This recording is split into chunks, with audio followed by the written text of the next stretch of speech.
Hello दोस्तों, आज हम डिस्कस कर रहे हैं नेक्स्ट टॉपिक जो है दोस्तों ह्यूमन डाइजेस्टिव सिस्टम का पार्ट 1 हम डिस्कस कर चुके हैं। जैसे हम बताए थे कि एलिमेंट्री कैनल होता है, दूसरा दोस्तों जो है ग्लैंड होता है। अभी जो है इसके पार्ट सेकंड पर दोस्तों आ रहे हैं। तो सबसे पहले क्या होता है, मैंने कल ही बताया था, नेक्स्ट क्लास में बताया था कि माउथ जो सबसे पहले किससे कार्बोहाइड्रेट को मेंटेन करता है। स्टोमच जो है दोस्तों प्रोटीन को पचाने काम करता है दोस्तों। पैनक्रियाज जो होता है वो प्रोटीन, कार्बोहाइड्रेट, फैट तीनों को दोस्तों। लिवर जो होता है वो फैट को, और लिवर जो होता है लार्जेस्ट ग्लैंड होता है हमारी बॉडी का दोस्तों।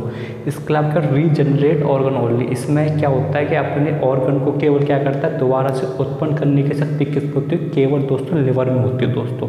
इसके अलावा बात करें स्मॉल इंटेस्टाइन की, तो इसमें क्या होता है, प्रोटीन, कार्बोहाइड्रेट, फैट, न्यूक्लियस, ये चारों को पचाने का कर सकता है। स्मॉल इंटेस्टाइन कैसे दोस्तों, यदि माउथ की बात करें तो कार्बोहाइड्रेट, और स्टोमच की बात करें तो प्रोटीन, और पैनक्रियाज की बात करें तो प्रोटीन, कार्बोहाइड्रेट और फैट तीनों चीज़। और लिवर की बात करें तो ये आपका केवल फैट, ये लार्जेस्ट ग्लैंड होता है, रीजनरेटिव कर सकता है अपने ऑर्गन को। स्मॉल इंटेस्टाइन की बात करें तो प्रोटीन, कार्बोहाइड्रेट, फैट और न्यूक्लियस दोस्तों। विटामिन्स और मिनरल्स क्या होते हैं, एब्जॉर्ब हो जाते हैं हमारी बॉडी के अंदर। अब हम बात करते हैं ओरल कैविटी की दोस्तों। ओरल कैविटी में सबसे पहले आता है हमारे टीथ जो होते हैं। जैसे हम लोग सभी जानते हैं, हमारे जो है बताया जाता है अक्सर जो है 32 हम लोगों के कॉमन टीथ बताए जाते हैं, 32 दांत होते हैं। ये 4 प्रकार के होते हैं, एक होते हैं इंसीजर, कैनाइन, प्रीमोलर और मोलर। इंसीजर काम क्या होता है, ये जो है ना हमारा खाना जैसे खवाते हैं तो उसे इसे बाइट करने काम करता है। बाइट माने होता है काटना, खाना जैसे खाते हैं तो काटते हैं, बहुत शार्प टाइप के हमारे दांत होते हैं दोस्तों। उसके बाद आते हैं कैनाइन, ये क्या करते हैं, स्प्लिट द फूड को जो है ना मिक्स करते हैं, क्या करते हैं, स्प्लिट करते हैं, काटते हैं और अच्छी तरीके से काटते हैं और अच्छा मिक्सचर कर सके। और जो हमारे प्रीमोलर, मोलर होते हैं क्या करते हैं, ग्राइंड करते हैं। ग्राइंड का मतलब होता है फूड को जो मिक्सचर करना, अच्छी तरीके से मिक्सचर करना दोस्तों। तो ये जो दोस्तों पूछा जाता है डेंटर फॉर्मूला, और कितने प्रकार के दांत होते हैं, 4 प्रकार के होते हैं, इंसीजर, कैनाइन, प्रीमोलर, मोलर दोस्तों। इसके अलावा डेंटर फॉर्मूला पूछा है तो डेंटर फॉर्मूला होता है 2 1 2 3 दोस्तों।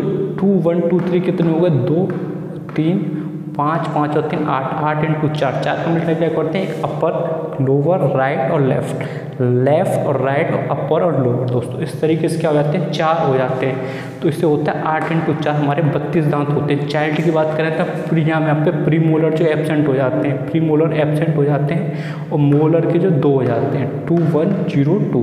तो 5 × 4 तो 20, ये किसके हुए, चाइल्ड के दोस्तों हो गए। इसके अलावा दोस्तों पूछा जाता है मोस्ट इंपॉर्टेंट क्वेश्चन है, मोलर जो है जो 3 है, इसे क्या है, अक्ल की दांत बोला जाता है। अक्ल की दांत, मोलर 3 को अक्ल की दांत बोला जाता है। तो ओरल कैविटी का पहला जो टॉपिक है वो टीथ है। सेकंड पे आते हैं टंग पे। तो टंग क्या होती है, हमारे जीभ के अंदर जो है दोस्तों हमारी टंग जो होती है उसमें कोई हड्डी नहीं होती, और सबसे ज़्यादा हीलिंग कर लेते हैं। हीलिंग का मतलब होता है यदि इसमें कोई चोट आ जाएगी तुरंत सबसे पहले क्या करेगी, अपने आप को ही भर लेती है, कुछ सबसे जल्दी हीलिंग कर लेती है दोस्तों। हमारी टंग जो होती है ये फ्रेलम होता है यहाँ पे, उससे चुपकी रहती है। फ्रेलम का होता है यहाँ पे होता है, उससे क्या होती है, चुपकी होती है। सबसे इसमें कोई हड्डी नहीं होती, सबसे ज़्यादा अपने आप को हीलिंग कर लेती है, और फ्रेलम से जो चुपकी रहती है ओरल कैविटी का दोस्तों हिस्सा है।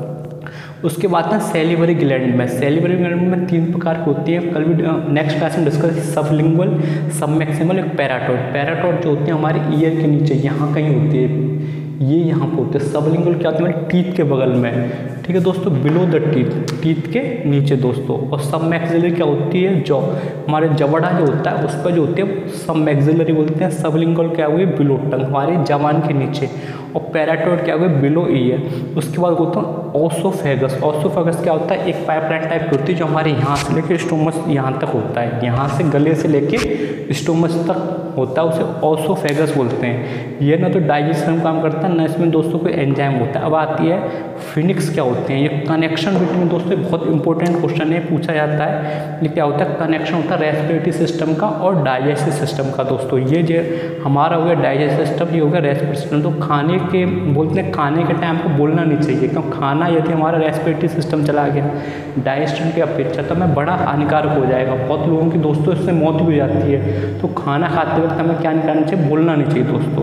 तो ये सारे दोस्तों फंक्शन हमने पता कर लिए। ओरल कैविटी, टीथ होता है, टीथ जो है 4 प्रकार के होते हैं। इसके अलावा टंग जो होती है सबसे जल्दी हीलिंग करने का काम करती है। सेलेवरी ग्लैंड होती है, इसमें 3 प्रकार के होते हैं, एक सब लिंगुअल ग्लैंड होती है, सब मैक्सिलरी, एक पैराटॉइड। ओसोफेगस होता है, इसमें कोई डाइजेशन नहीं होता, कोई एंजाइम नहीं होता। फेरिक्स जो होता है वो कनेक्टिंग पार्ट होता है डाइजेस्टिव सिस्टम का और रेस्पिरेटरी सिस्टम का।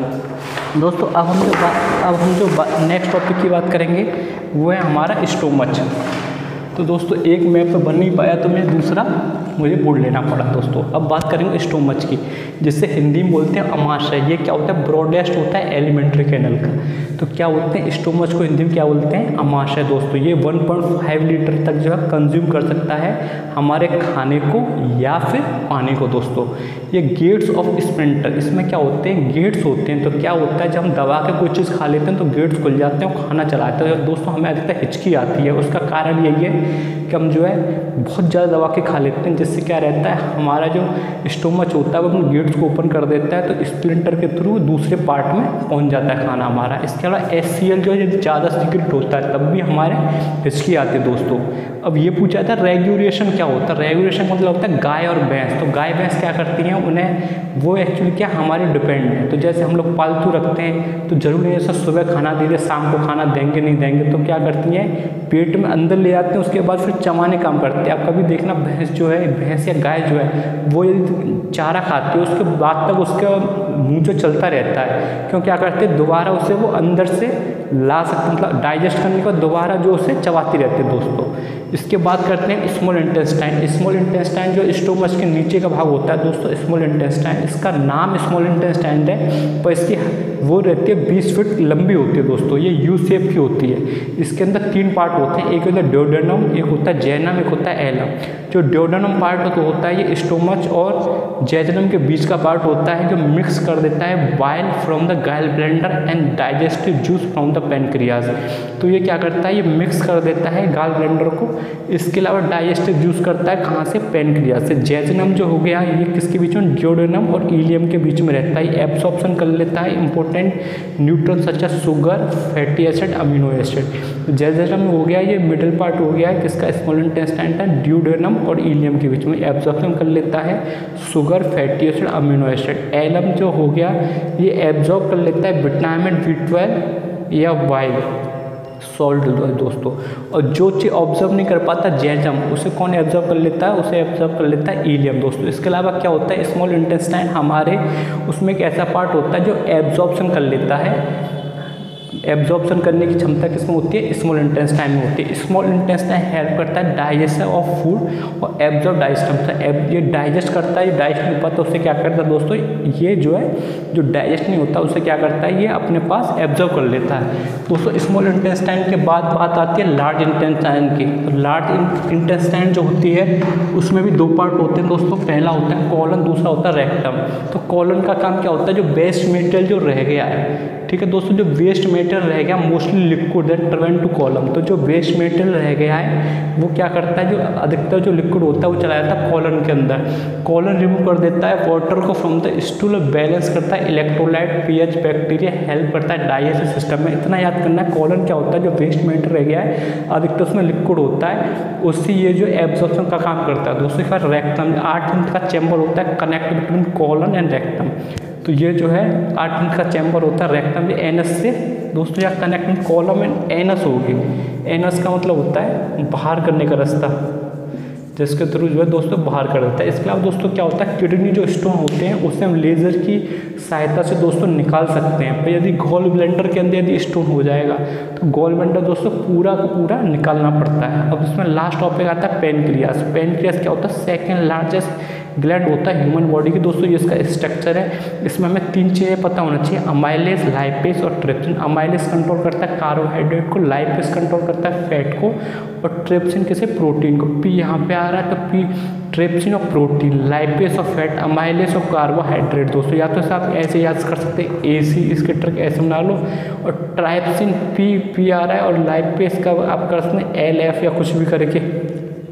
दोस्तों ये क्या है, इसके सब पेनक्रियाज जो एंडोक्राइन एक्सोक्राइन ग्लैंड होता है पीएच को मेंटेन करता है। एक्चुअली स्टोमच का पीएच होता है 1.5 लीटर होता है, जो बहुत ज़्यादा मोर एसिडिक होता है। दोस्तों आप जानते हैं 7 से यदि 0 की तरफ जाएंगे तो एसिड रहेगा, 7 से 14 की तरफ बेस रहेगा, 7 पे क्या होता है न्यूट्रल होता है। तो ये क्या होता है, इसके अलावा पीएच को भी मेंटेन करता है। ये 1.5 से जो है 7 तक पीएच ले आता है, जो से अधिकतर पीएच जो 7 के आसपास पहुँच जाता है तो बेसिक हो जाता है दोस्तों। इसके अलावा जो पीएच मेंटेन करता है एंडोक्राइन एक्सोक्राइन ग्लैंड हो गए दोस्तों। और जो स्मॉल इंटेस्टाइन है वो क्या है, एलिमेंट्री कैनल की एब्जॉर्प्शन करती है, जिसकी जो लंबाई जो होती है 220 फीट होती है, और लार्ज इंटेस्टाइन की 5 फीट होती है। तो रेशियो पूछा जाता है तो 20:5 इसे डिवाइड करते हो 4:1 दोस्तों आ जाएगा। इसके अलावा दोस्तों एक चीज़ और है कि यदि आप छोटे से किसी उसके अंदर गिलास के अंदर या पाउच के अंदर यदि मैगी रख दोगे बहुत सारी, तो क्या वो फैल जाती है। तो एब्जॉर्ब करने की किस्म शक्ति होती है वो स्मॉल इंटेस्टाइन में। और जो वाटर जो एब्जॉर्ब किया था वो किसके द्वारा किया था, लार्ज इंटेस्टाइन के दोस्तों। तो ये हमारा ह्यूमन डाइजेस्टिव सिस्टम का जिसमें टीथ, टंग, सिलेवरी ग्लैंड हो गया, आपका फेरस हो गया, इसके अलावा फेरिक्स हो गया, स्मॉल इंटेस्टाइन हो गया, स्टोमच हो गया, लार्ज इंटेस्टाइन, पेनक्रियाज दोस्तों। तो ये हमने जो आज डिस्कस कर दिया ह्यूमन डाइजेस्टिव सिस्टम पार्ट 2। बाकी जो कुछ बचा है दोस्तों तो उससे भी मैं नेक्स्ट क्लास में डिस्कस कर लेता हूँ। थैंक यू दोस्तों।